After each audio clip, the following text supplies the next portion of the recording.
유럽을 휩쓴 집단 광기, 이 마녀 사냥의 진실을 벌거벗겨보려 합니다. 바티칸과 이 마녀 사냥이 무슨 상관이 있는 건가요? 지난 2000년에 바티칸에서 교황 요한 바오로 2세가 발표한 사과문이 전 세계적으로 화제가 된 적이 있습니다. 그 내용은 수백 년 전에 일어났던 마녀 사냥이 교회의 과오였음을 인정하고 용서를 구한다는 것이었습니다. 바오로 2세 교황은 대체 왜 마녀 사냥에 대해서 사과를 한 걸까요? 제가 기사를 본 적이 있는데 그 마녀 사냥이 교회와도 관련이 깊다고 하더라고요. 혜성 씨 말씀하신 것처럼 우리가 마녀 사냥을 제대로 이해하기 위해서는 먼저 5세기부터 15세기에 이르는 중세 시대에 교회의 영향력이 어느 정도였는지 이해하는 것이 중요합니다.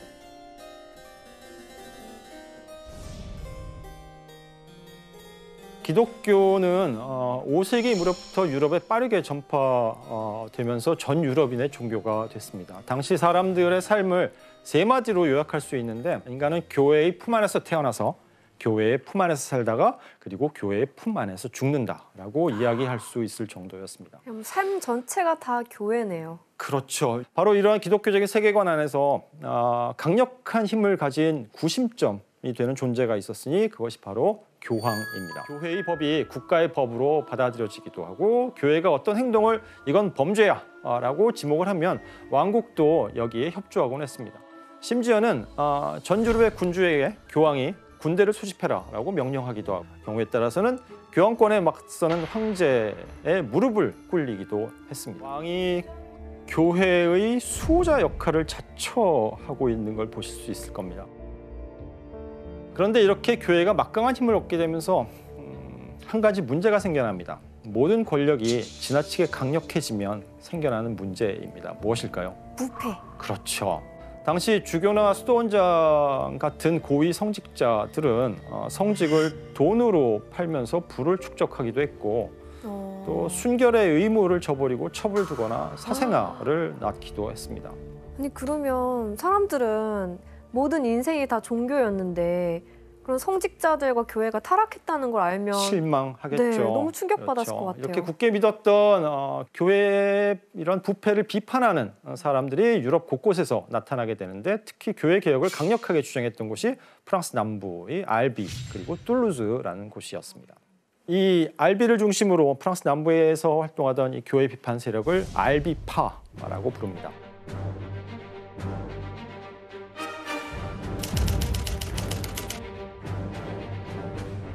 이들은 부패한 카톨릭 교회와 순결하지 않은 성직자들을 맹렬히 비판하고 급기야는 교회라는 존재가 아예 필요 없다라고 주장하면서 십자가를 쌓아놓고 불태워버리기까지 합니다. 교회는 자신에게 반기를 드는 이 알비파를 뭐라고 불렀냐면 이단이라고 낙인을 찍고 부르게 됩니다. 추방해야겠네, 교회 입장에서. 중세 교회에서는 기존 교회가 정한 정통교리라는 것이 있습니다. 이 정통교리에 대해서 다른 교리를 내세우거나 여기에 대해서 다른 해석을 제시하는 사람이 나오면 이들을 이단으로 지목하고 처벌하는 일이 빈번했습니다. 그러니까 본인과 생각 다르면 그냥 그렇죠. 예, 잘못된 거네요. 그렇다면 교회가 알비파를 이단으로 규정하고 나서 어떻게 행동했을까요? 1209년에 교회는 이 이단을 토벌하기 위해서 십자군을 결성하고 프랑스 남부로 파견합니다. 와.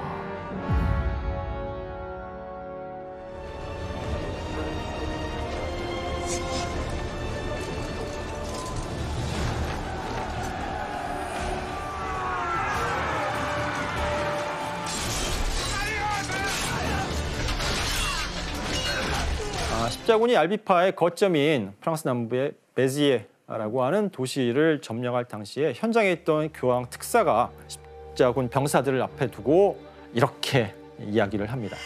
모두 죽여라. 신께서는 자신의 자식을 알아보실 것이다. 뭔 말이에요? 뭔 말이에요? 일단 죽고 나면 하느님 앞에서 심판을 받잖아요. 그때 신은 너는 억울하게 죽은이니 너는 천당으로 가고 너는 이단이니 지옥불에서 고통을 당하고 그냥 덮어놓고 학살을 한 거네요. 하지만 교회는 여기서 멈추지 않습니다. 남프랑스의 알리파를 척결하긴 했지만 프랑스 외에도 독일, 스페인, 이탈리아 등에서도 교회를 비판하는 사람들은 여기저기 퍼져 있었기 때문이죠. 교회는 자신의 권위를 지키기 위해서 그래서 반기를 드는 세력을 제압해야 했고, 이를 위해서 유럽 곳곳에 바로 종교 재판소를 세우기 시작합니다.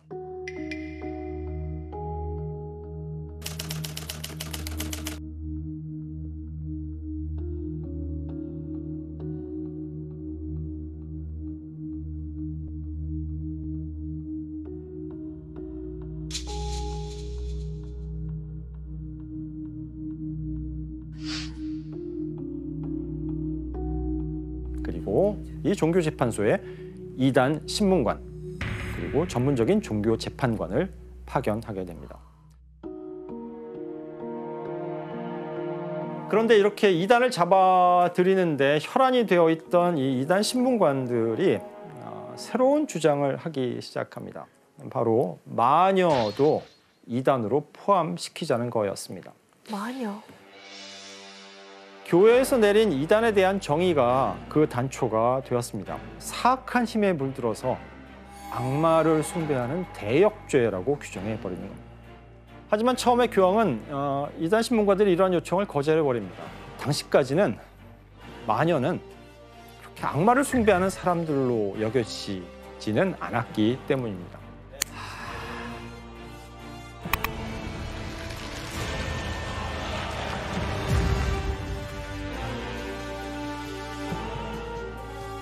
사실 오랜 세월 동안 동서고금을 막론하고 사람들은 마법 또는 주술의 힘을 믿어왔습니다. 그리고 마법을 부리는 사람들을 마녀 혹은 마법사라고 불렀고요. 과거의 마녀는 약초사, 그렇죠? 그다음에 맞아. 또 의료 행위를 하는 사람들, 치유사, 약사, 산파 또는 무속인. 의 기능을 겸하는 존재였습니다. 사람들은 병이 나면 약초에 대한 지식을 자연스럽게 체득한 경험 많은 치유사를 찾아가서 치료를 받기도 하고, 또 아이를 출산할 때는 아이를 받아본 경험이 많은 그런 산파의 도움을 받기도 했습니다. 사실 독일에도 약간 관련된 그런 기록들도 있고, 그 이탈리아 그 프리올리라는 지역이 있는데 거기 기록들이 좀 남아 있다고 하더라고요. 그래서 착한 마녀라는 개념을 아예 그때도 쓰기도 하고, 그러니까 어떻게 보면 마을의 어떤 건강을 위해서, 마을의 안녕을 위해서 이제 힘을 써주고 보호하는 약간 그런 역할이라고 생각했었죠. 아, 그런 적이 있었구나. 그런데 1318년 상황이 완전히 뒤바뀌기 시작합니다. 교황이 마녀 사냥을 해도 된다라는 허가를 처음으로 내린 겁니다. 대체 무슨 일이 있었던 걸까요? 보통 이런 경우에는 좀 시선을 돌리기 위해서 실제로 무슨 일이 있었습니다. 1317년 프랑스 아비뇽에 있었던 당시 교황 요한 22세가 누군가에게 암살을 당할 뻔합니다.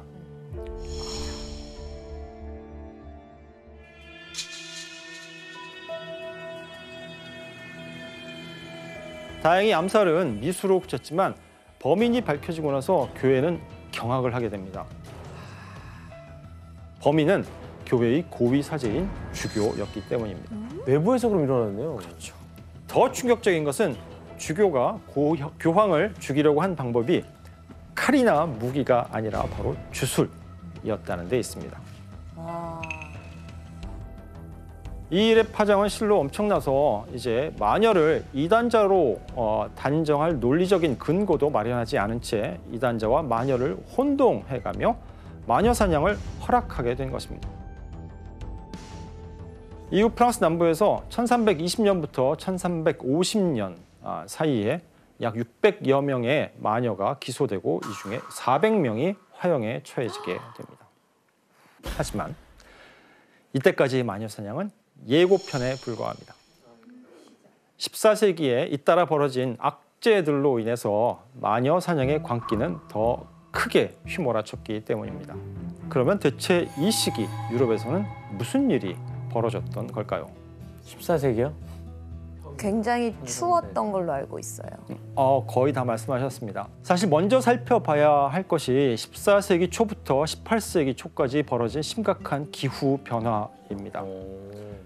이 당시 유럽을 비롯해서 지구의 기온이 평균 2도씩 내려갔다고 하는데 이 시기를 소빙하기라고 부릅니다.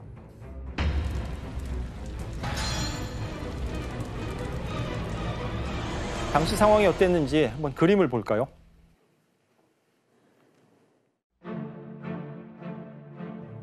악마 아니에요? 예, 하늘 위에 구름이 이렇게 떠 있죠. 네. 그다음에 하늘에서 뭐가 떨어지는 게 이렇게 보이시나요? 검은 비인가요? 이 모습은 이탈리아의 유명한 중세 시인인 단테가 쓴 신곡 그리고 지옥편에서 묘사한 제3지옥의 모습입니다. 단테는 이 3지옥을 하염없이 춥고 그리고 저주받은 비와 우박 그리고 눈이 끊임없이 내리는 가운데 악마가 인간의 영혼을 조각조각 찢어 발기는 곳이라고 묘사하고 있습니다. 이러한 묘사는 14세기 초에 기후변화에서 영감을 받은 것으로 추정되는데 실제로 소빙하기가 도래하면서 세상은 단테가 묘사한 지옥과도 같은 모습, 지옥을 방불케 하는 모습을 갖게 됩니다. 당연히 농사는 심각한 흉작을 맞게 됩니다. 음식이 부족하다 보니 많은 사람들이 굶주렸고 때로는 아예 상한 음식을 먹고 죽곤 했습니다.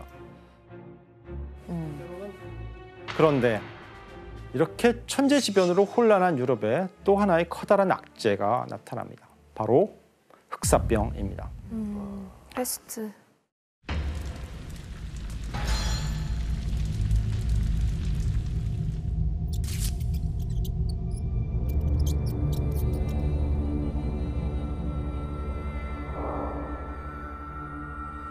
14세기 중엽 전 유럽을 강타했던 흑사병은 유럽 인구의 3분의 1을 죽인 인류 역사상 최악의 팬데믹이었습니다. 파리와 런던에서는 인구가 절반으로 줄어들 정도로 그 피해가 극심했다고 합니다. 가뜩이나 소빙하기로 인해서 대기근이 길어지면서 굶주림으로 사람들은 면역력이 약해졌겠죠. 그러다 보니 전염병의 피해도 더 커진 겁니다. 프랑스와 잉글랜드 사이에 벌어진 이 100년 전쟁이 이어지면서 유럽인의 삶은 더욱 더 피폐해져 갔습니다. 와, 진짜 초토화됐겠다. 인구학자들에 따르면 이 기근, 전염병, 그리고 전쟁 셋을 가르쳐서 과잉 인구의 3대 청소부라고 부릅니다. 이제 세상에 그렇다면 무엇이 찾아올 것인가? 종말이 곧 찾아올 것이다. 그림을 하나 보겠습니다. 어떤 그림 같으세요? 그 사람들을 막 죽이고 있네요. 네, 14세기 후반 이탈리아에서 그려진 그림인데 하늘에서 악마가 죽음의 화살을 쏘고 가운데에서는 또 죽음의 약을 뿌리고 있습니다. 전염병. 네. 세상이 이렇게 불행해지는 게 누구 탓이다? 악마 탓이다. 악마의 탓이다라고 생각하게 됩니다. 사람들은 종말이 닥쳐서 악마가 전 세계에 날뛰고 있다고 생각하면서 악마에 대한 두려움에 이제 벌벌 떨게 됩니다. 그 당시에 되게 진짜로 이 모든 거를 악마들이 저질렀다고 생각한 거예요? 이해가 믿었죠. 잘 안 되시죠. 네. 종교적인 세계관이 강했기 때문에 많은 사람이 이런 추론을 받아들이게 됩니다. 그리고 굶주림과 죽음에 절망한 사람들은 주변에서 원흉을 찾기 시작했습니다. 악마와 결탁해서 세상을 어지럽힌 죄인들을 찾아 없애야 한다. 그렇게 생각했던 것이죠. 그럼 악마와 결탁한 사람을 과연 누구라고 생각했을까요? 마녀? 마녀. 예, 바로 마녀입니다.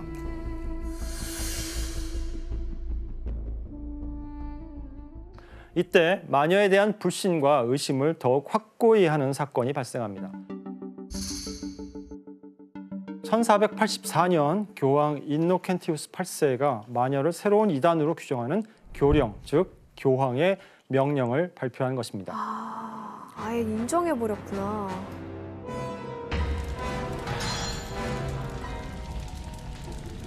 이 교령은 이전까지 착한 마녀의 존재를 믿었던 사람들의 인식마저도 완전히 뒤바꾸는데 결정적인 역할을 하게 됩니다.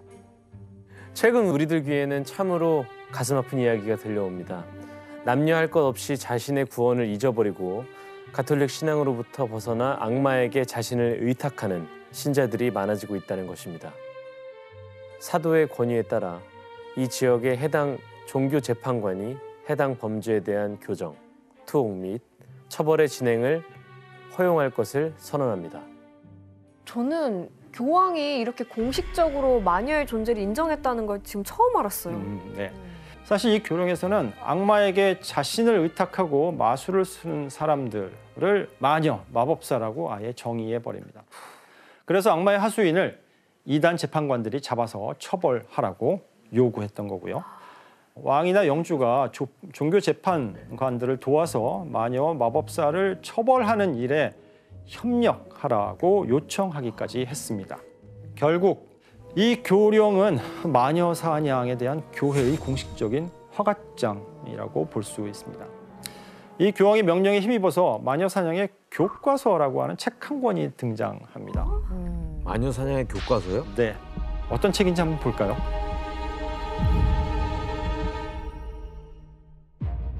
책의 정식 이름은 말레우스 말레피카룸, 라틴어로 사악한 여성에게 가하는 망치라는 뜻입니다. 즉 마녀 잡는 망치라는 의미죠. 저것도 왠지 안 읽으면 죽을 것 같아요. 필독서.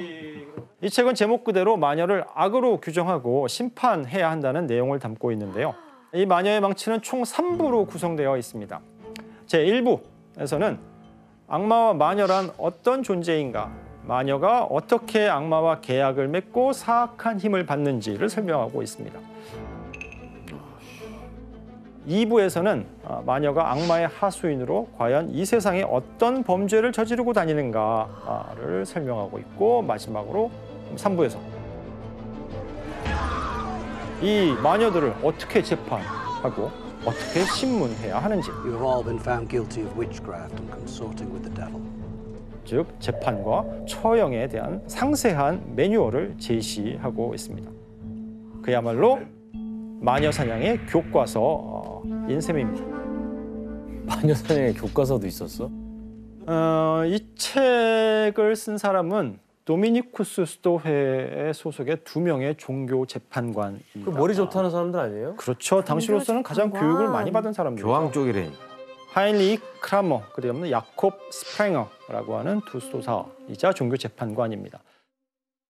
결국 이 책을 통해서 이제 마녀를 단죄할 신학적인 근거가 마련된 거라고 볼 수 있습니다.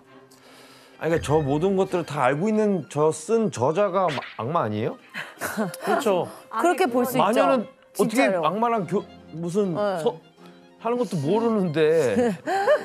그래서 전 유럽에 인쇄소가 생겨났고 인쇄소가 만들어지면서 이제 책을 만드는 것도 훨씬 더 쉬워졌습니다. 그게 마녀의 망치를 위한 인쇄소였던 거예요? 그렇지는 않지만 이 인쇄술이라고 하는 기술을 의 덕을 가장 먼저 본 책이 마녀의 망치라는 책입니다. 맞아 떨어졌네. 네. 그렇죠. 저 당시에 마녀의 망치가 얼마나 인기가 많았던 거예요? 정말 그냥 말 그대로 베스트셀러였는데 이제 뭐 성직자, 그 다음에 뭐 신학자, 법률가 이런 사람들은 그냥 이제 하나의 필독이었죠. 필수적으로 이제 읽고 대중적으로도 이제 결국 인기가 어마어마했었죠. 근데 안 좋은 내용이잖아요, 이게. 그렇죠. 그러니까요. 그래서 그 책 때문에 사실 인류 역사상에 사람들이 제일 많이 죽었어요. 이 책 때문에. 최악의 책인데요. 네, 정말로. 아니, 도대체 이 책 안에 마녀를 어떻게 표현하고 있길래 그래요? 사실 당시까지만 해도 마녀가 설마 이런 일을 할 수 있느냐라는 반론이 많았고, 악마가 직접 세상에 해악을 끼치면 되지 왜 굳이 마녀라는 하수인을 두느냐라는 의문을 제기하는 사람들도 있었습니다. 그런데 이 책의 저자들은 악마는 물리적인 존재가 아니라 영적인 존재다. 그래서 직접적으로 세상에 자신의 힘을 행사할 수는 없으니 뭐가 필요하다? 매개체가 필요하다는 겁니다. 너무 그리고 잘. 메신저 같이. 그 매개체가 바로 마녀라는 겁니다. 너무 잘 알고 있어. 네, 이런 새로운 논리를 바탕으로 이 책은 오늘날 우리가 알고 있는 마녀 이미지의 대부분을 만들어내게 됩니다. 아, 어떤 모습인 것 같으세요? 주변에 막 해골들이 있잖아요. 뼈 조각들. 그렇죠. 오른쪽에 보면 사람 손이 보이고 뼈 조각 보이고. 그리고 그 특유의 무서운 표정이 있어. 음산한 표정. 자, 마녀의 망치에서는 마녀가 갓난아기를 죽여서 그 시신을 재료로 하늘을 나는 연고를 만든다라고 주장하고 있습니다. 우리가 흔히 애니메이션에 보면 마녀가 뭔가 부글부글 끓는 냄비 앞에서 이상한 재료들을 막 넣고 이렇게 휘휘 젓는 그런 모습들 보신 기억이 있으실 거예요. 한 명도 없으면서 그렇게 믿었던 거예요? 이해가 잘 안 되시죠? 네. 하지만 과학적이고 이성적인 사고가 부족했던 시대입니다. 우리하고는 전혀 다른 세상이고요. 종교적인 세계관이 강했기 때문에 많은 사람이 이런 추론을 받아들이게 됩니다. 자, 이 마녀들은 이제 모두가 잠든 깊은 밤에 집회를 열고 그 모임에 참석하게 됩니다. 이 마녀들의 집회를 사바스라고 부릅니다. 사바스.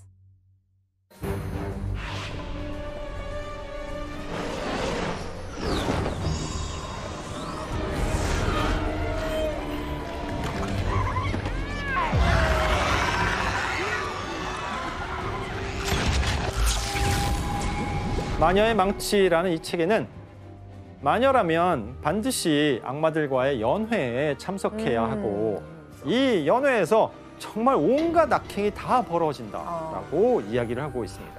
우박과 폭풍, 악천후를 부른다. 마법을 걸어 인간과 가축을 살해할 수 있다. 사람과 가축에게 불임을 일으킨다. 슬쩍 만지거나 쳐다보는 것으로도 뱃속에 있는 아이를 살해할 수 있다. 인간의 마음에 비정상적인 애정이나 증오심을 불러일으킬 수 있다. 나쁜 거 다 져주네요. 네. 싹 다. 자연재해라든가 뭐 사람이 갑작스럽게 죽는 일들, 그 모든 것들을 마녀의 탓으로 돌리고 있는 것을 볼 수 있습니다. 그러니 이 마녀의 망치에 따르면 마녀는 그 존재만으로도 끔찍한 살인자이자 악마의 하수인이라는 범죄자가 되는 셈입니다. 그러니까 이게 좀 계속 들을수록 좀 황당한 이야기가 많은데 이런 이야기가 나오려면 뭐 근거가 있어야 될 거 아니에요? 뭘 보고 한 거예요? 이 책의 저자들은 오랜 세월 이단을 추적하면서 자신들이 보고 들은 것, 즉 교회의 교리에서 벗어나 민간 신앙이라고 생각될 수 있는 것들을 모조리 마녀의 행위라고 규정해버린 겁니다. 여기에 이제 유럽 전역에 퍼져 있던 마녀에 대한 온갖 구전, 설화까지 집대성하면서 이제 이 책을 쓸 수 있었던 것이죠. 그리고 이 책에는 당시 교황 인노켄티우스 8세의 교령, 그다음에 당대 최고 대학 중에 하나인 쾰른 대학교의 신학부 교수들의 승인서, 교수님들의 서명이요? 그렇죠. 그리고 신성 로마 제국 황제의 서명까지 붙여져 있었습니다. 그러니 이 책의 권위가 어느 정도였을지 상상할 수 있는 부분인데요. 그러니까 이제 공인된 책이라는 그렇죠. 거 아니에요?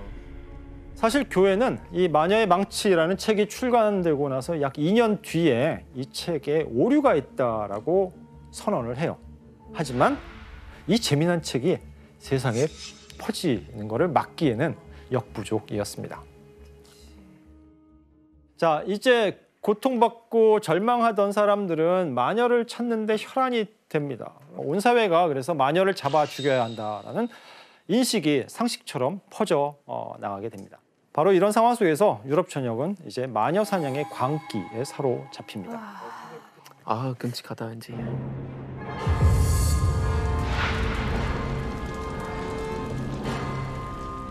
아니 이거 뭐 경찰이 잡아요? 아니면 뭐 누가 마녀를 잡는 거예요? 네, 초기에는 종교 재판소에 소속된 종교 재판관들이 마녀를 잡아들이기 시작했습니다. 교황이 직접 임명한 종교 재판관들은 원래 이단을 잡아들였잖아요. 그런데 이 이단에 마녀까지 포함되게 된 것입니다. 그럼 이 사람들 권력이 엄청 세졌겠다. 자, 그런데 과연 종교 재판소만 마녀를 재판했을까요? 교회가 마녀를 범죄자라고 낙인을 찍었잖아요. 네. 그러자 이제 대영주나 국왕이 관장하는 세속의 재판소에서도 그 영향을 받아서 마녀를 재판하기 시작합니다. Accuse this woman of the craft of witchery.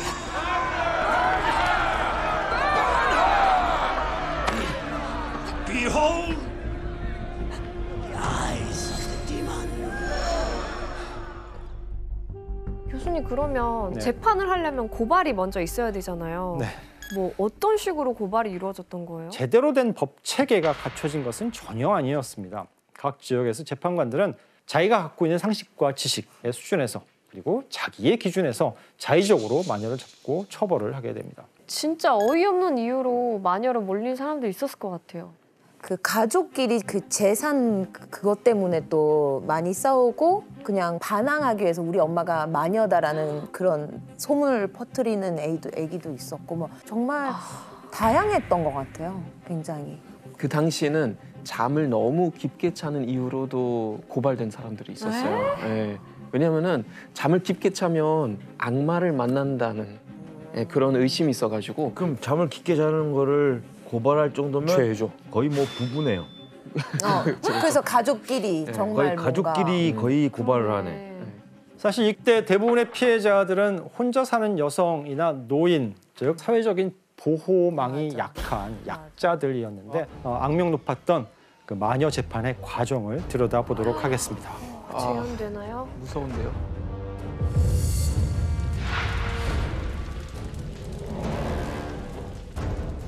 우선 마녀로 고발이 되면 종교재판소와 세속재판소에서 마녀 혐의자들을 체포해 갑니다. 이때 순순히 끌려갔을까요? 아니면 저항했을까요? 당연히 저항해야죠. 감이 없는데. 경우에 따라서는 특수한 수단, 특수한 도구를 사용해서 이들을 통제했는데 그게 뭘지 그림을 보도록 하겠습니다. 보기만 해도 끔찍하죠. 바로 얼굴에 채우는 수갑입니다. 좀 말도 아니고. 입 쪽에 가시처럼 돌기가 돋아 있어서 착용하는 것만으로도 고통을 주는 도구입니다. 정식 신문이 기다리고 있습니다, 이들을. 공통적으로 던지는 질문이 하나 있는데 그게 바로 너는 악마를 믿느냐? 자, 악마를 믿느냐는 질문에 어떻게 대답을 해야 현명할까요? 그러게요. 악마를 믿지 않습니다. 악마를 믿습니다. 사실 이 두 질문은 답이 없는 질문입니다. 에? 나는 악마를 믿지 않는다 라고 답을 한다는 이야기는 그렇다면 너는 신의 말씀을 기록한 성경을 믿지 않으니 너는 범죄자다라는 거고 저는 악마를 믿습니다. 그러면 그 다음 질문은 이제 꼬리에 꼬리를 물듯이 빠져나올 수 너는 그럼 그 악마를 어디서 만났고 어떻게 섬기게 되었느냐는 질문으로 이어지게 된다는 겁니다. 교수님 그러면 뭐 이런 터무니없는 질문으로 어떻게 마녀를 밝혀내나요? 그렇죠. 사실 이 질문은 시작에 불과합니다. 재판관들은 먼저 마녀로 지목된 사람들의 옷을 다 벗겨요. 그리고 머리카락과 겨드랑이를 포함해서 온몸의 털을 다 밀어버립니다. 왜 이렇게 미느냐? 바로 악마가 몸에 남긴 표식을 찾기 위해서입니다. 그래서 피부에 혹시 작은 점 또는 벌레에 물린 상처 이런 부분들은 일단 모두 악마의 표식으로 의심을 받게 됩니다. 즉 악마가 마녀에게 남긴 표식이 맞는지를 확인하기 위해서 바늘로 찔러보고 있습니다. 이 악마가 남긴 표식의 특징은 찔러도 고통스럽지 않다라고 생각했습니다. 그래서 신문관들은 이 표식을 찾으면 경우에 따라서는 15cm 정도를 깊숙이 찔러봅니다.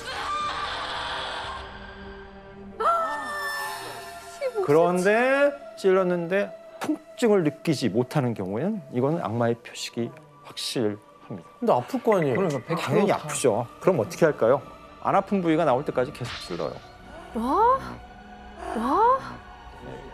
하지만 이 외에도 마녀임을 확인하기 위해서 정말 다양한 방법들, 상상을 초월하는 방법들이 동원되는데요. 반드시 입증해야 하는 과정이 있었습니다. 그것이 바로 자백입니다. 이 당시는 악마를 숭배하는 건 영혼의 죄에 해당하기 때문에 스스로 자백을 해야만 범죄로 인정된다라고 생각되었습니다. 대체 어떤 자백을 받아내려고 했는지 당시 재판관이 마녀 재판에서 실제로 했던 질문은 한번 규현 씨가 읽어보시겠어요? 너는 왜 마귀에 빠졌는가? 얼마나 자주 하늘을 날았는가? 어떻게 마귀와 성교를 하였는가? 어느 장소에서 비밀 집회를 열었는가? 이 집회를 이끈 자는 누구이며 몇 명이 참석했는가? 너무 황당한 질문. 영문도 모른 채 잡혀와서 이런 질문을 받는 이 혐의자들은 다들 자신이 마녀가 아니라고 부인했습니다.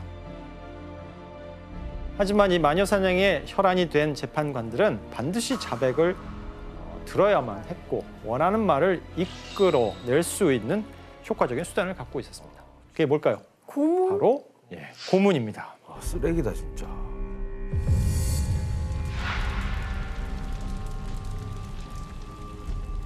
이렇게 마녀로 고발을 당한 사람들이 자백을 받기까지 어떤 고문을 받았는지 끔찍하지만 그림을 잠시 보도록 하겠습니다. 알고 싶지가 않다.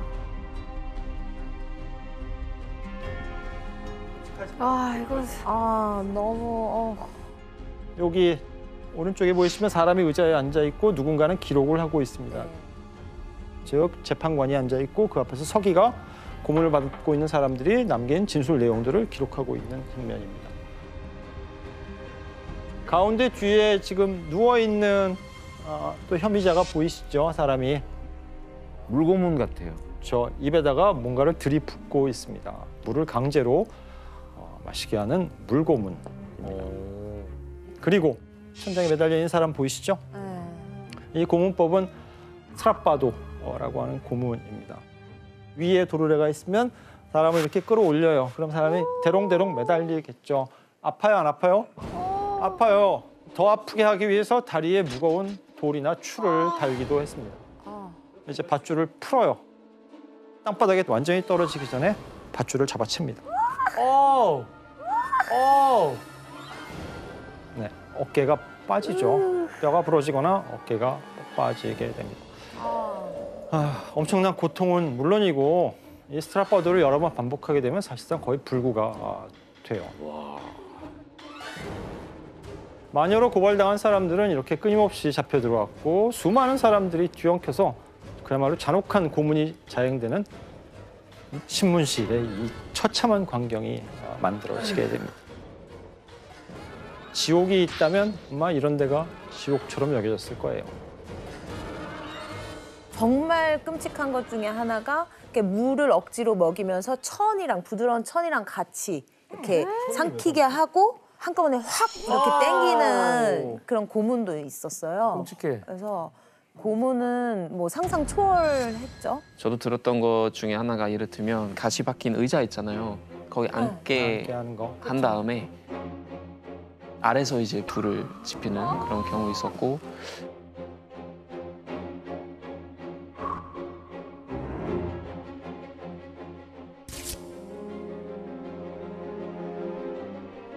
여러 가지 방식들이 있었죠. 그 고문이 이미 죽지 않아요? 안 죽어? 이렇게 고문을 받으면 저라도 자백을 할 거예요. 이렇게 고문이 이어져도 사실 처음에는 대부분의 사람들이 자신이 마녀라고 순수히 자백하지는 않아요. 또 자백을 끝내 안 하는 이유는 마녀 재판에서 마녀로 심판을 받으면 죽어서 천국에 들 수 없다라고 믿었기 때문입니다. 하지만 끝까지 고문을 버텨내는 사람은 거의 없었습니다. 한계에 다다르게 되면 마녀 집회에 갔다. 악마와 성관계를 했다. 아기를 제물로 바쳤다. 등등의 온갖 증언을 하면서 소문으로 들었던 이 마녀에 대한 온갖 이야기에 살을 붙이고 또 살을 붙여서 자신의 죄를 만들어내는 겁니다. 본인들의 그런 시민들이랑 교인들이잖아요. 어떻게 이렇게가 잔인할 수 있냐고요? 네. 이 시대에는 마녀를 인간이라고 생각하지 않았기 때문입니다. 나는 직접 보고 듣고 가능한 한 자세히 조사하여 그들로부터 진실을 이끌어냈다. 만들어진 진실이죠. 못된 인간 진짜. 재판관들은 마녀를 고문하고 자백을 받음으로써 나는 세상을 조금 더 깨끗하게 정화시켰다라는 확신을 갖고 있었습니다. 네. 마녀로 판명된 죄인을 산채로 불 속에 집어넣는 장면입니다. 산채로 불에 집어넣는 이유는 죽을 때까지 끔찍한 고통을 안겨주기 위해서였습니다. 네, 여기서도 다 몰려있네요. 보면 기둥들이 막 서 네. 있죠. 네.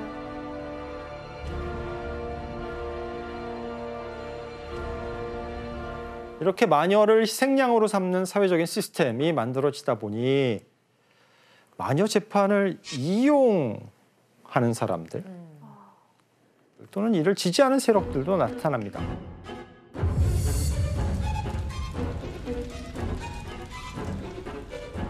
바로 지역의 영주와 관리들이었습니다. 대체 이들은 왜 마녀 사냥을 지지한 걸까요? 부려먹고 부려먹고 돈 안 주려고. 제거하기 위해서 네. 뭐 사리사욕 때문에 아닐까요? 사리사욕 때문에 종교재판소는 사실 종교적인 문제를 다루죠. 그래서 직접적으로 사람을 죽이지는 못해요. 사람을 처형하려면 그 지역의 해당 영주나 관리들의 도움을 받아야만 했습니다. 이런 구조가 이제 지역의 영주와 관리들에게 이용되게 된 겁니다. 영지에 문제가 발생했을 때 그 자신의 영지에 있는 문제를 제대로 해결하지 못하면 영지의 주민들이 누구를 욕을 할까요? 영주. 그렇죠. 그 마을을 다스리는 영주를 욕을 하기 시작합니다. 그런데 이때 마녀를 범인으로 지목하면 자신에게 향하는 시민들, 주민들의 불만을 잠재울 수 있었던 겁니다. 화살을 그들에게 돌린 거네요. 그렇죠. 때로는 국왕도 나서서 마녀 재판에 힘을 보태기도 했습니다. 마녀 재판에서 사형은 왕의 권위를 보여주는 하나의 수단이 됐기 때문인데 사실 이 시기는 살아서 죽기 전까지 왕의 얼굴을 한 번이라도 볼 수 있었을까요? 못 보죠. 못 보죠. 그렇죠. 지금은 우리 텔레비 틀면 언제든지 눈으로 확인하고 하지만 이 시기는 그런 미디어라는 것이 존재하지 않았잖아요. 이렇게 지배자의 존재를 나라 구석구석에 알릴 수 없는 상황에서 왕은 자신의 존재를 드러내기 위한 하나의 무대로 이 마녀 재판을 이용하기도 했습니다. 즉 교회와 재판관 그리고 왕과 이제 지방 영주에 이르기까지 마녀 사냥을 이용하다 보니 마녀 사냥의 광기 규모가 걷잡을 수 없이 확대되었던 것입니다. 제정신이 아니네요. 이렇게 각자의 이해관계 속에서 희생된 사람들에게는 한 가지 벌이 더 남아 있어요. 종교인들 또 재판관들은 화형을 하는데 사용된 비용을 마녀로 몰려서 죽은 사람에게 받아냅니다. 자, 뭘 청구했느냐? 재판을 주관하는 재판관의 인건비, 하급관리 처형관의 인건비, 체포, 신문, 고문하는 데 드는 비용, 수수료, 거기에다가 사람들 먹는 밥값, 그다음에 밧줄을 사용했던 밧줄, 화형을 하면 뭐가 필요해요? 장작이 필요하죠? 네. 장작은 공짜인가요? 장작도 돈입니다.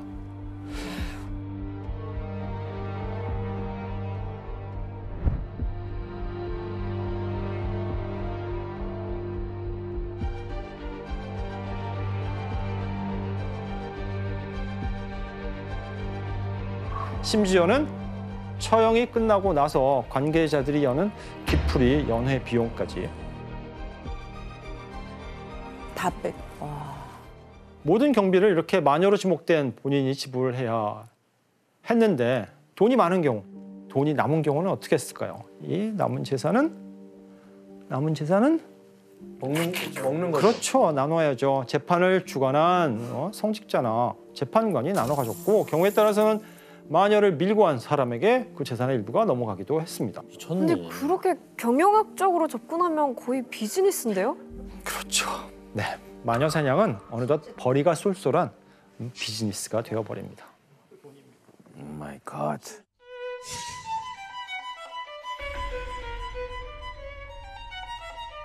그때 이제 라틴어로 약간 그런 뭐 속담 그런 약간 말이 있었는데 뭐냐면 마그놈 그러니까 큰 에몰루멘톰 이제 어떤 돈벌이가 에스트 유스티치아 그러니까 그런 재판이라는 거는 수술한 돈벌이다 약간 이런 말이 있었거든요. 그래서 결국 시체를 더 많이 가진 사람은 더 많은 재산을 가지게 되니까 재판관들 사이에서도 뭐 싸움까지 일어나기도 하고 이제 희생자가 어떤 재권이 있다면 그 재무자를 불러서 이제 또 돈을 회수하는 경우까지도 일어났죠.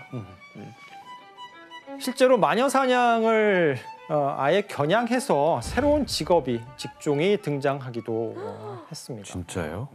나는 마녀를 알아볼 수 있다라고 주장하는 사람들, 지금 마녀 감식인이 등장합니다. 이게 이제 오늘날 이제 영화에서 마녀 사냥꾼의 어떻게 모티브가 된 사람들인데.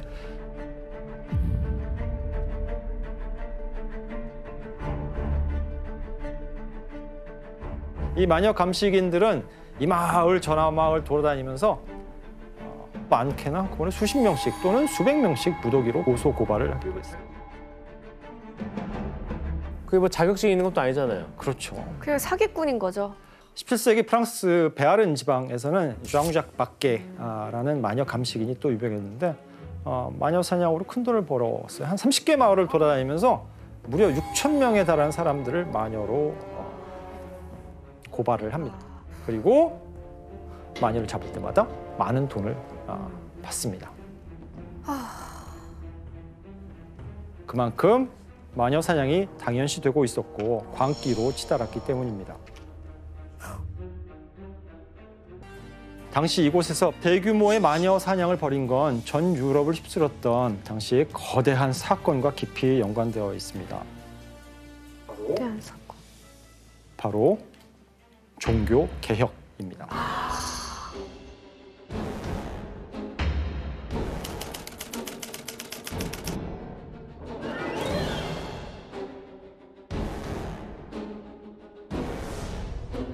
종교개혁에 불을 붙인 건 1517년 독일의 신학자였던 마틴 루터였습니다. 이즈음의 교황은 자신의 권위를 드높이기 위해서 바티칸에 아름답고 화려한 성당을 짓기로 결정했는데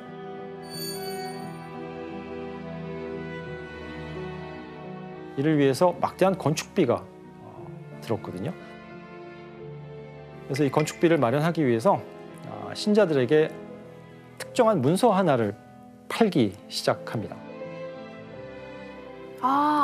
면죄부. 네, 면죄부라고 사람들이 많이 알고 있는데 아닌가요? 정확하게는 죄를 면해주는 거는 아니고 죄로 인해서 받게 되는 벌을 사해주는 면벌부라고 번역하는 것이 맞습니다.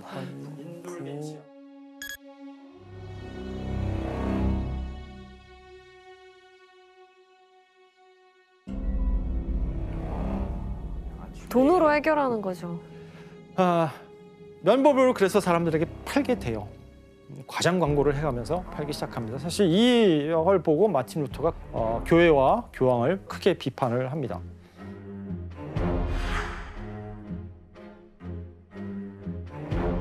잘했네. 교회와 교황을 비판하면서 면벌부가 아니더라도 모든 사람이 스스로 성경을 읽을 수 있고 그리고 구원을 받을 수 있다라는 주장을 파격적인 주장을 펼치게 돼요. 믿음으로 구원받을 그렇죠. 수 있다. 믿음으로 구원받을 수 있다. 사실 당시 이러한 주장은 정말로 폭탄과 같은 발언이었습니다. 왜냐하면 거의 1000년 동안 서유럽이라고 하는 세계는 기독교에 의해서 장악되어 있는 세계였거든요. 그런데 이제 그 기독교 교회라고 하는 한 세계가 찢어지게 되는 겁니다. 루터와 칼뱅 이후에.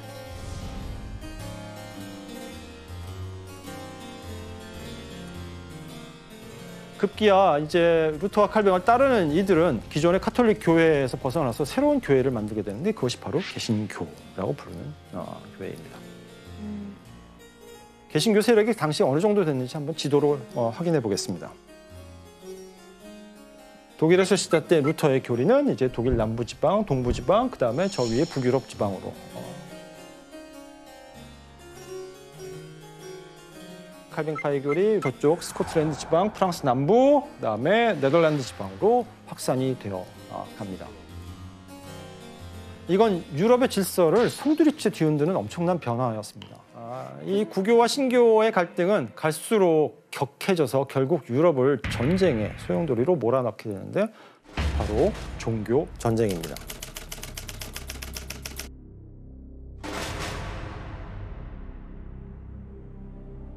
(1517년) 종교개혁 이후 유럽 곳곳에서는 두 종교 간의 전쟁이 거의 100년을 넘게 이어지게 됩니다.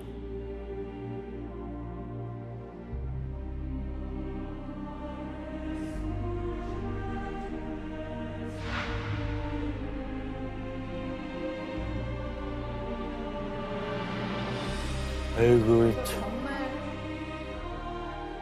교수님 그러면 이 개신교와 가톨릭 사이의 네. 종교 전쟁이 마녀 사냥과 또 영향이 있나요? 자, 아이러니하게도 유럽에서 마녀를 가장 맹렬하게 박해한 시기는 바로 이 구교와 신교, 가톨릭 교파와 개신교파 사이의 전쟁이 벌어졌던 때였습니다. 와. 대체 왜 그랬을까요? 우선 가톨릭의 경우는 개신교라고 하는 것이 등장하면서부터 자신이 다스리고 지배하던 영역을 잃었잖아요. 일부가 뛰쳐서 독립해서 나간 거죠. 네. 더 독립해서 나가면 안 되겠죠. 저 큰일 나죠. 남아있는 땅을 지켜야 하고 더 나아가서 빼앗긴 땅을 되찾아와야 됩니다. 그렇죠. 자, 내부를 단속하기 위해서 우리 한국말에 집안 단속 똑바로 하라는 이야기 있죠. 내부를 단속하기 시작합니다. 그래서 가톨릭 세계 안에 있는 과거에는 그냥 무시하고 넘어갔던 갖가지 민간 신앙, 특히 악마와 관련된 허무맹랑한 이야기들 이런 것들을 아예 발본색원하기로 결정한 겁니다. 이때 가장 먼저 눈에 띈 것이 바로 마녀였고 가톨릭 교회에 의해서 엄청난 마녀 사냥이 벌어지게 되는데 그 대표적인 곳이 바로 독일의 트리어였습니다. 아 걱정된다.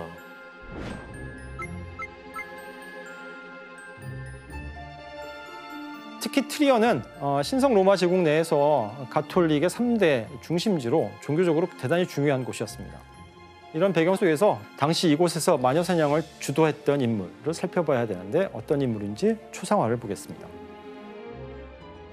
요한 폰 쉐넨베르크라는 주교인자 성직자입니다.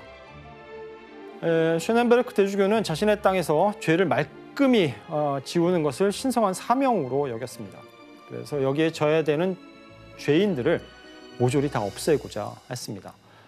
아휴, 아하. 이런 대주교의 의지는 막강한 영향력을 발휘했는데 왜냐하면 트리어는 교황이 임명한 대주교가 그 지역의 영주의 역할까지 함께 맡아서 다스리던 곳이었기 때문입니다.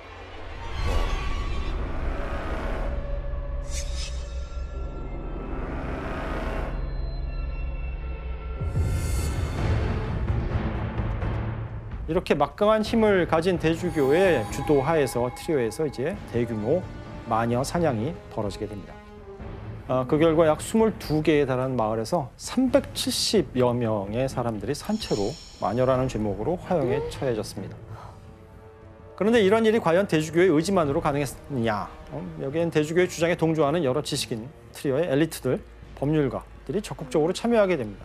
의심스러운 사람들은 체포하고 재판에 넘기죠. 심지어는 마을 사람들은 마녀를 모조리 잡아 없애겠다라고 이제 자체적으로 긴급위원회를 조직하고 활동하기 시작했습니다. 귀족, 엘리트, 부유층, 계층을 가리지 않고 마녀로 몰리기 시작합니다. 급기야 트리어에서는 시장 2명과 고위 성직자들까지도 마녀로 의심을 받게 됩니다.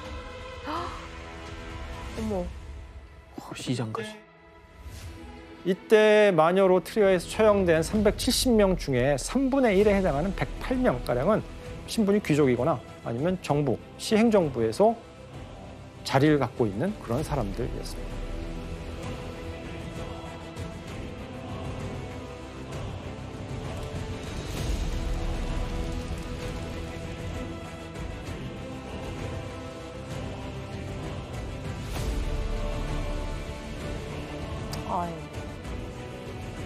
아니 근데 개신교는 이렇게 마녀를 어떤 식으로 생각을 했어요? 자, 개신교도 기본적으로 세계를 바라보는 시각은 가톨릭 세계랑 똑같아요. 악마가 판치고 있다는 것은 같은 인식을 갖고 있었습니다. 그래서 개신교를 받아들인 국가에서도 마녀 사냥은 마찬가지로 격렬하게 벌어집니다. 대체 무슨 이유 때문이었는지 관련된 그림을 하나 보도록 할까요? 왼쪽에 이제 악마가 있고 오른쪽에 사람들이 십자가를 이렇게 발로 짓밟고 있는 아래 십자가 보이시죠? 네.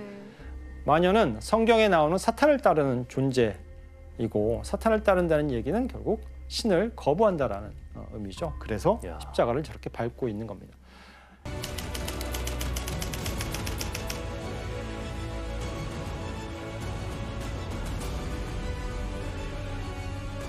근데 교수님 이렇게 막 미쳐 돌아가는 마녀 사냥 속에서도 이거 뭔가 문제가 있다 하는 사람도 있었을 것 같아요. 있었겠죠. 이 혼돈 속에서 사람들은 조금씩 의심과 의문을 품게 됩니다. 마녀로 지목돼서 처형당한 사람들, 특히 고위층의 귀족들이나 지식인들, 진짜 마녀였을까? 마녀라는 게 정말 있기는 한 걸까? 라는 의심이 싹트기 시작한 겁니다. 이제 잠시 우리의 시선을 프랑스로 돌려보겠습니다. 1632년 프랑스 중부에 있는 루댕이라는 마을에서 이런 의심에 불을 지피는 재판이 벌어집니다. 17세기에 벌어졌던 세기의 재판이라고 알려진 사건입니다.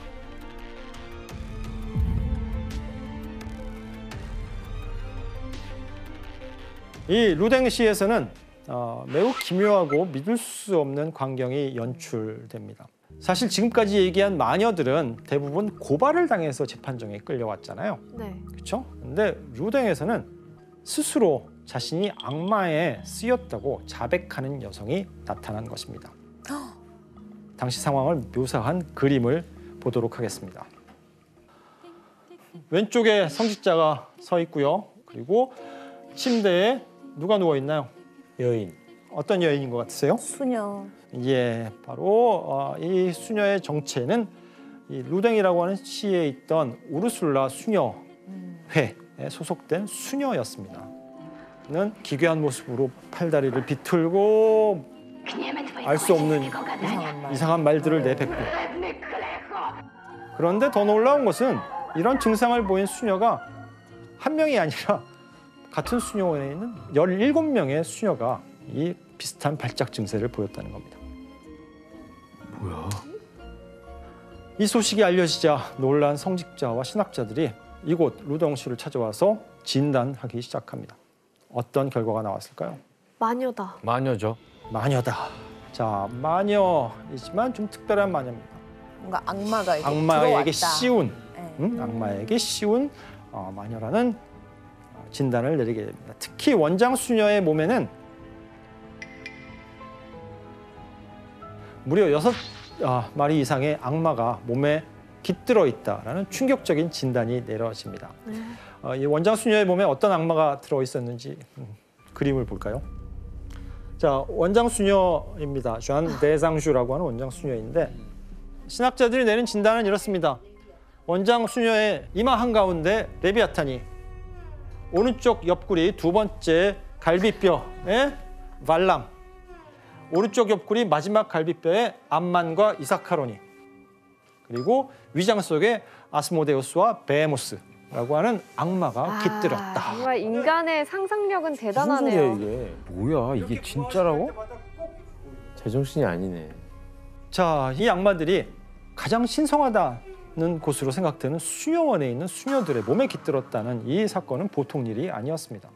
당장 그래서 수녀들에게 곧장 악마를 쫓는 구마 의식, 엑소시즘이라고 하죠. 이 구마 의식이 행해집니다.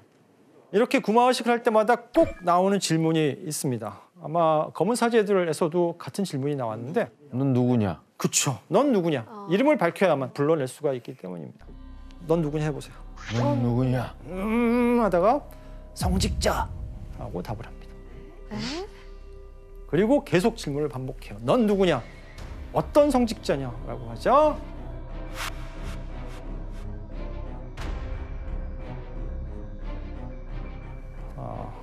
놀랍게도 그 마을의 교구 사제로 있던 위르뱅 그랑디에라는 신부님을 지목합니다. 신부를 지목했다고요? 예. 기묘한 사건에 의외의 인물까지 용의자로 몰리자 이 재판에 관심을 보이기 시작하는 사람들이 하나둘씩 늘어나는데, 그 중에는 놀라운 인물이 하나 있었습니다. 바로 루이 13세의 재상이자 수석 대신이었던 리슐리의 추기경입니다. 리슐리의 추기경. 규현 씨는 리슐리에 대해서 잘 아시죠? 제가 이제 또 처음으로 했던 삼총사라는 뮤지컬에서 악역으로 나오는 분입니다. 그분이 이제 뭐 왕을 뭐 철가면 안에 가둬가지고 뭐 지하 감옥에 막 가둬두고 막 이런 내용이 나와요. 예. 사실 리슐리에는 프랑스 절대 왕정의 확립 과정에서 빼놓을 수 없는 굉장히 중요한 정치가였습니다.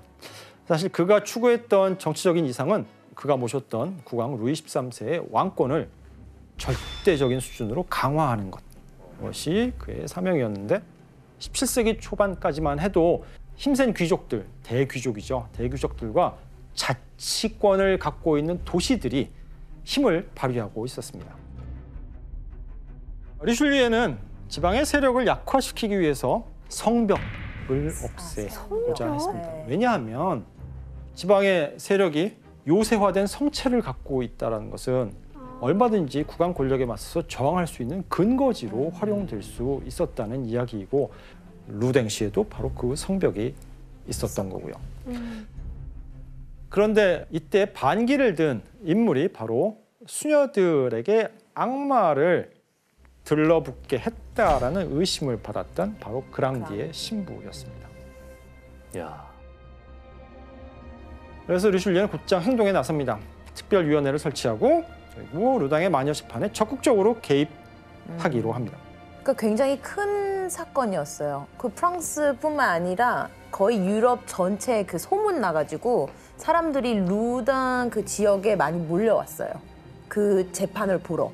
재판은 모든 대중이 보는 앞에서 공개적으로 벌어집니다. 그리고 그에게 끔찍한 고문을 가하죠. 아, 뭐야? 네, 대표적인 고문 방법 중에 하나가 여기 그림에 나옵니다. 어떤 상황인 것 같으세요? 발이 없어졌네. 저기 막 피가 흘러나오고 있네. 거의 다리에 정강이 뼈를 으깨는 고문이라고 생각하시면 됩니다. 얼마나 고통이 심했을지는 뭐 굳이 상상할 필요는 없겠죠. 그런데 아무리 고문을 가해도 그랑디의 신부는 줄기차게 자신의 무죄를 주장합니다. 자백을 하지 않아요. 그러다 보니 그랑디의 신부에 대한 최종 판결이 내려질 수가 없고 계속 지연될 수밖에 없었습니다. 결국 악마 사건의 판결에서 가장 중요한 자백이 없었음에도 불구하고 이 그랑디의 사건에서는 재판관은 신부를 악마의 하수인이라고 판결을 내리고 그랑디의 신부는 이제 도시 광장에서 산채로 화형을 당하게 됩니다. 이런 재판을 뭐라고 그러냐면 답이 정해져 있는 정치 재판이라고 합니다. 정치적이기 때문에 그랑디에는 악마의 하수인으로 결정이 나고 결국 처형 당해야 했기 때문입니다. 그러니까 그 리슐리의 의견에 반대해서 그렇죠. 이런 일이 생긴 거겠네요. 네.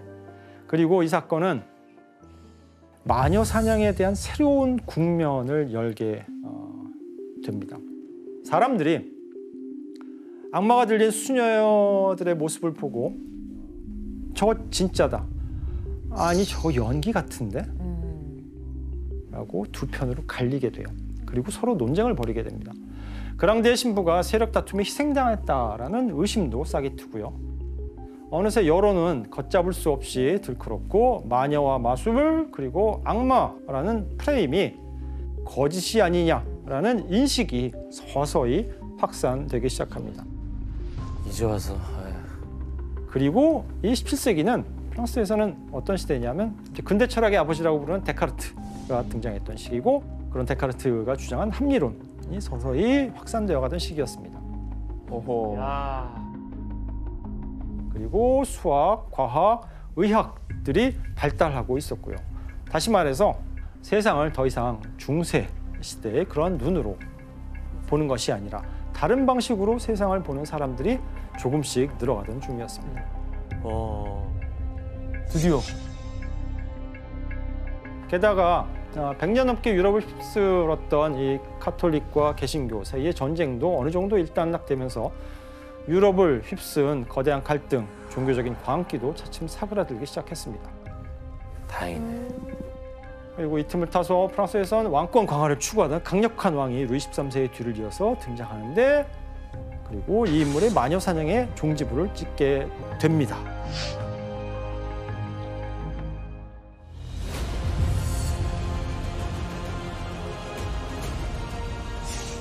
바로 루이 14세입니다.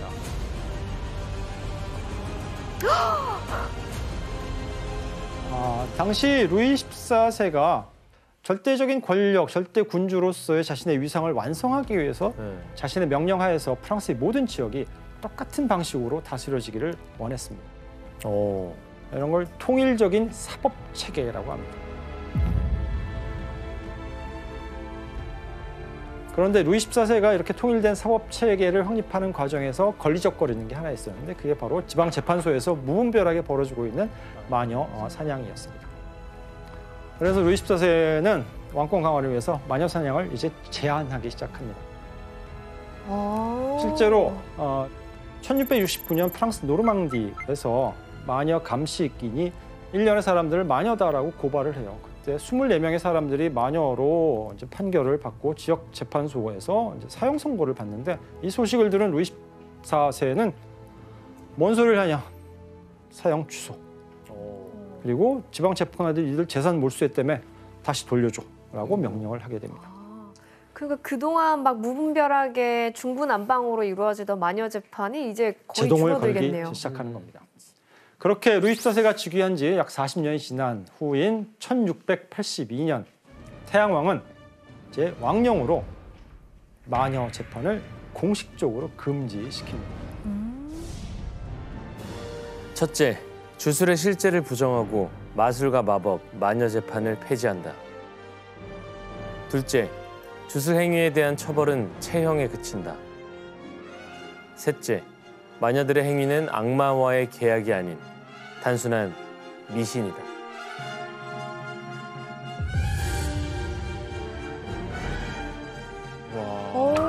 그러면 이 내용은 우리가 앞에서 배웠던 교황의 칙령에 완전 반대되는 내용이네요. 다른 인식을 보여줍니다. 이전과 달리 마녀 사냥을 뭐 악마의 사주나 이렇게 본 게 아니라 그냥 미신으로 지금 취급하고 있습니다. 마녀는 악마의 사주를 받은 악의 세력이 아니라 뭐냐 하면 사기꾼이거나 환상에 시달리는 심약한 사람들이거나 그리고 이제 프랑스를 시작으로 해서 유럽의 다른 나라들도 비슷한 과정을 밟게 됩니다. 이렇게 수세기 동안 유럽을 피로 물들였던 어딘가 기이하고 뭔가 으시으시하고 오싹한 이 마녀 사냥은 드디어 종식이 됩니다.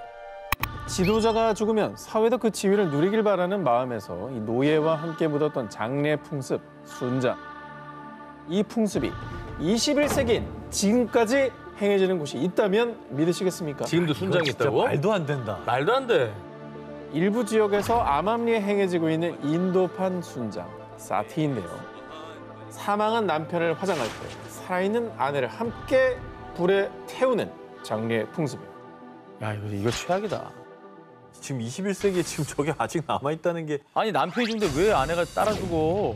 자, 사티는 힌디어로 용감한 아내라는 뜻으로 힌두교 신인 시바의 아내 이름에서 유래했는데요. 남편의 명예를 지키기 위해 스스로 불을 속에 뛰어든 사티의 모습이 힌두교인들 사이에서 가장 이상적인 아내의 모습으로 그려지며 관습으로 자리 잡기 시작. 일부 인도인들은 남편의 장례식에서 사티로 희생되는 것이 성스럽고 명예로운 죽음이라고 여겼습니다.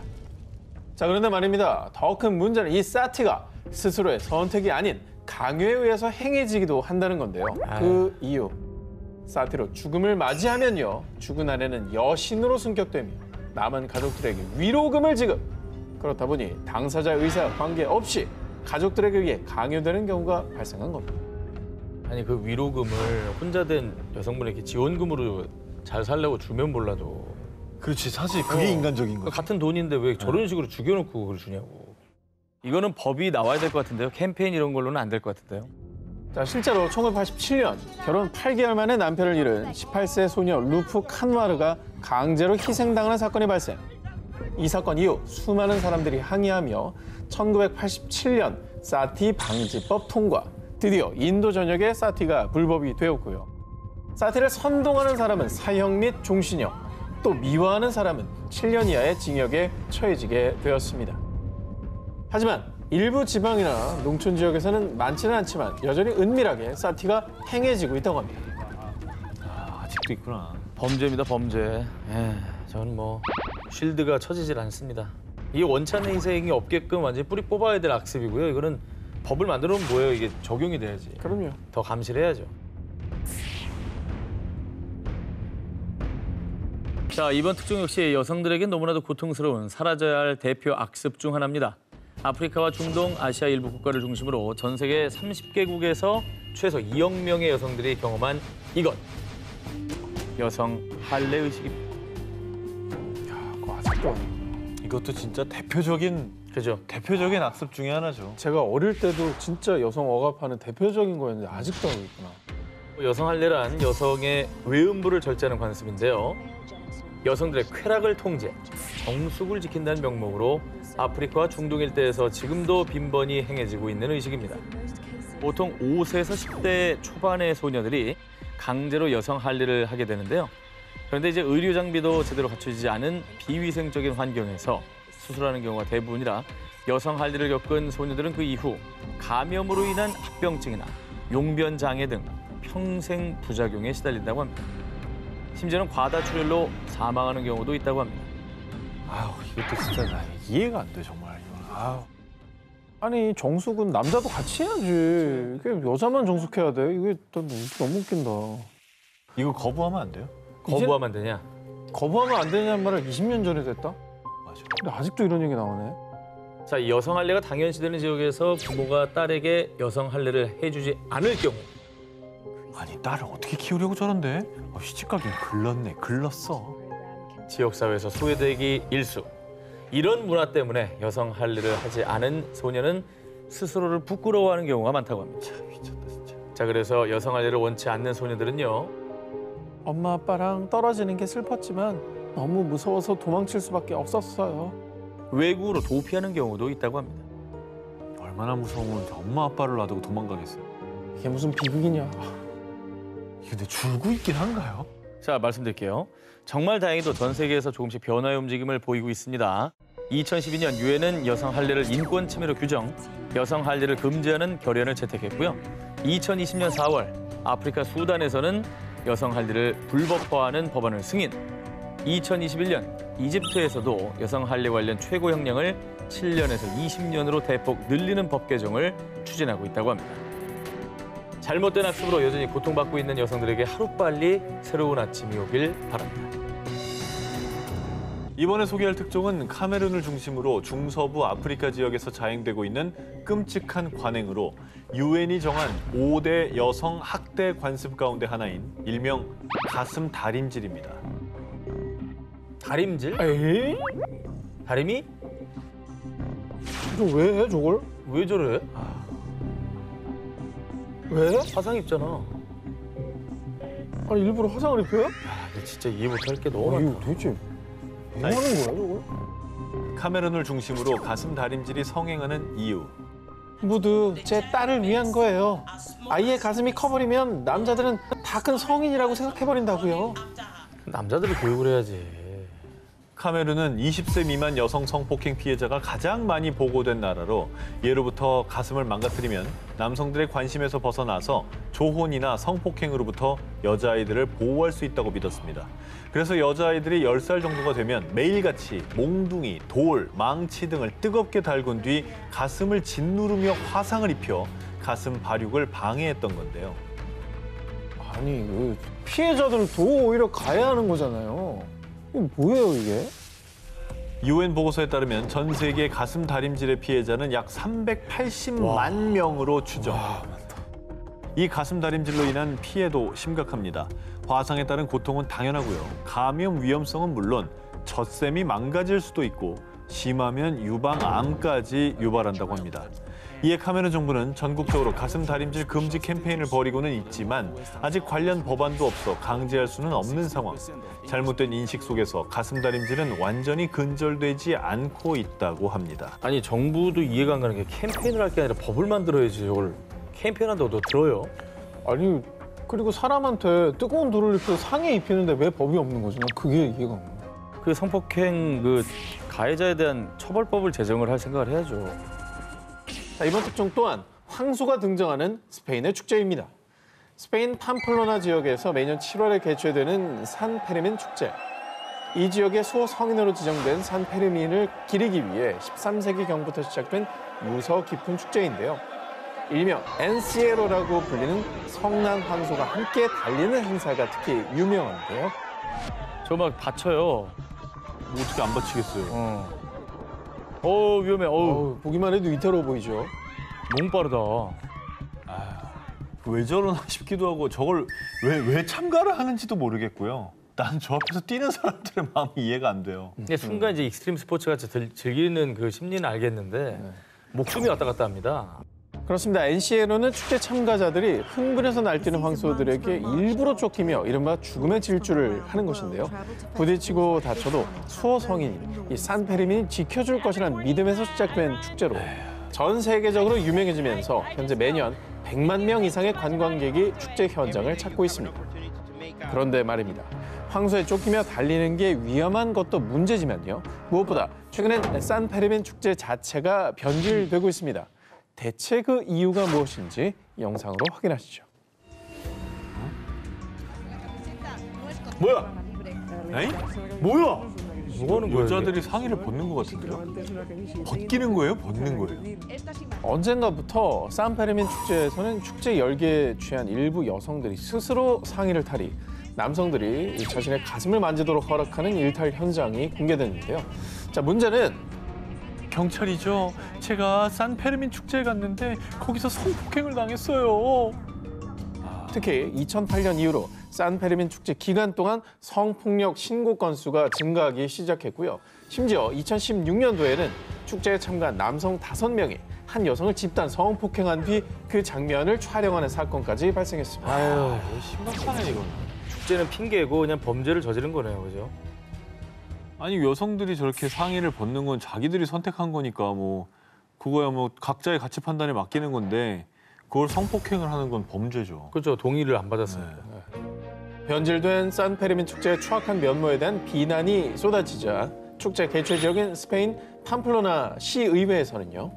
성범죄 예방 캠페인을 시작하겠습니다. 축제 기간 동안 주변에 감시 카메라를 설치해 치안에 힘쓰겠다라고 발표를 했는데요. 저기 다 잡히나. 선을 넘어버린 축제, 전통이란 이름으로 포장하지 말고 아무도 고통받지 않고 안전한 또 모두가 즐길 수 있는 진정한 화합의 장이 되기를 바랍니다.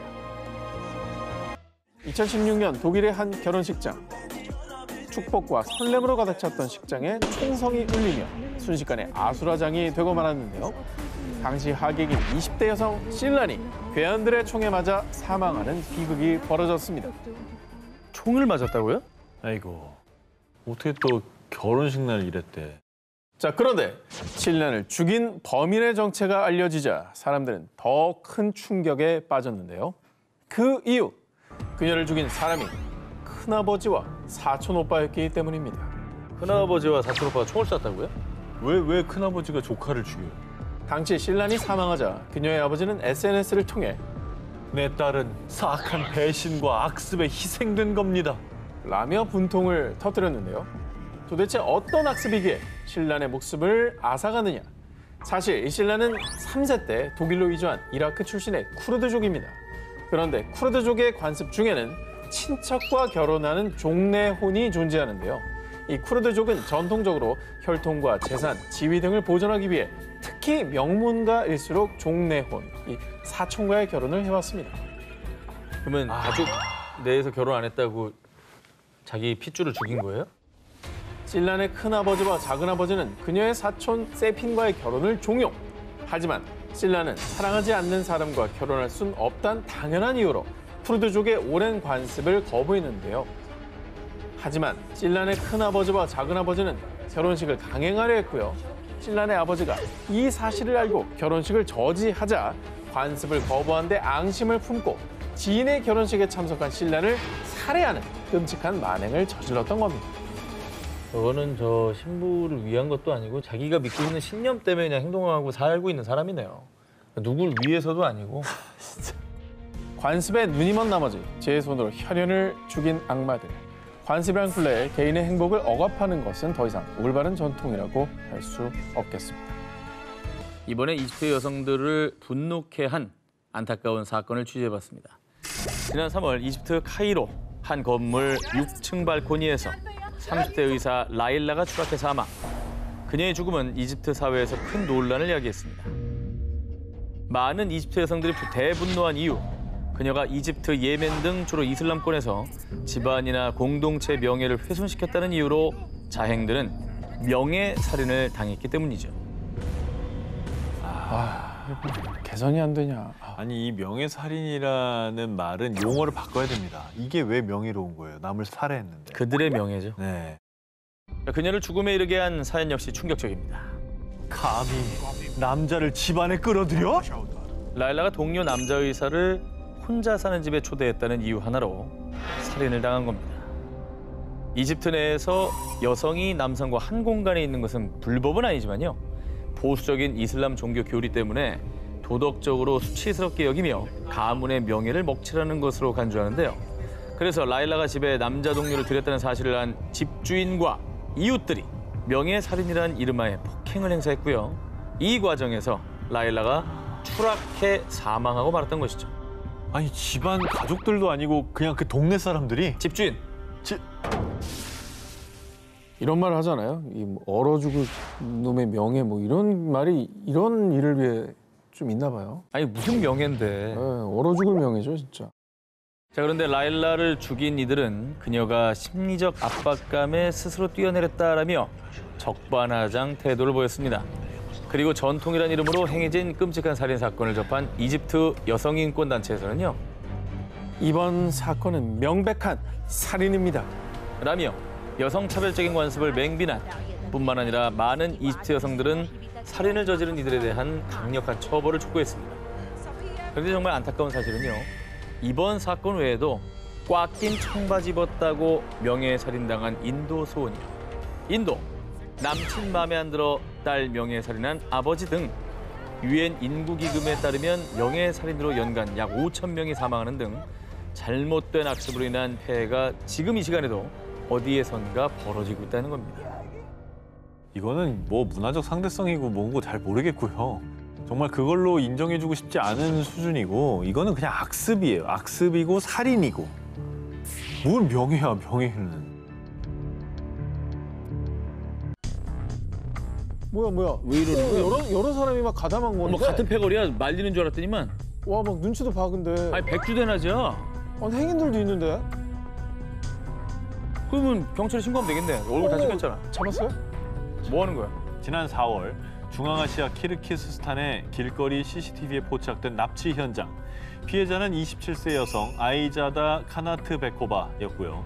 사건 발생 후 그녀의 가족들이 바로 경찰에 신고를 했는데요. 그런데 제 딸이 납치당했어요. 빨리 구해주세요.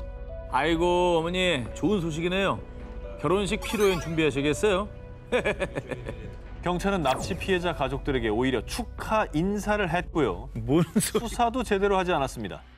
아니 가족들은 나급한 마음으로 경찰에 신고 전화를 한 건데 이렇게 반응이 나오는 건 아니야. 경찰 아예 수사도 안 하고 그냥 범인도 안 잡은 거예요. 전통이 뭐고 지금 아닙니까? 사실 키르기스탄에서는 신부를 납치해서 결혼하는 풍습, 일명 알라카추가 있는데요. 종족 번영을 위해 다른 부족에서 여성을 잡아오던 중앙아시아 일부 유목민족 풍습에서 비롯된 것으로 문제는 결혼을 거부하는 여성의 의사를 철저히 무시한 납치혼이 지금도 여전히 성행 중이라는 겁니다. 자, 한 통계에 따르면 키르기스탄의 유부녀 중에 무려 20%가 납치혼을 당해서 강제로 결혼했다고 합니다. 20%요? 2% 아니에요. 5명 중에 1명? 네. 그러면 5명의 한 커플은 납치돼서 살고 있는 거예요? 네. 현재 키르기스탄에서도 납치혼은 분명히 법에 저촉되는 강력 범죄인데요. 하지만 납치혼 문화가 워낙 뿌리 깊게 박혀 있어 불법인 걸 모르는 사람도 많고요. 납치당한 여성이 저항하는 건 좋은데 싫은 척하는 것으로 여긴다고 합니다. 와.